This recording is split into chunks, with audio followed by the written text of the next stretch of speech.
Привіт, я вам сьогодні покажу свою 3D модель з гелікоптер Militano Pen 1, який має фари жовтого кольору,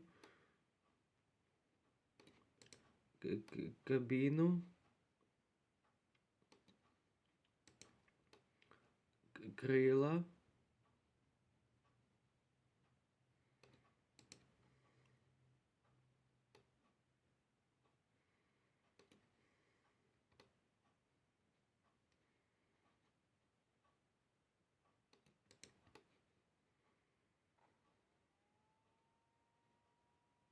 от як він виглядає ззаді, от як він виглядає знизу.